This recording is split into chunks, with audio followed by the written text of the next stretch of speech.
لا تعاملني بذنبي يا جواد يا كريم، إنني عبد ضعيف حظه لا يستقيم.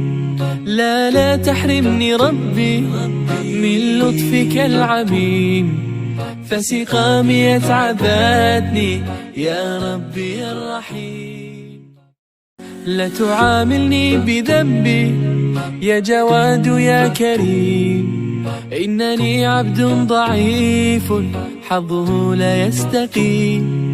لا تحرمني ربي من لطفك العميم، فسقامي أتعبتني يا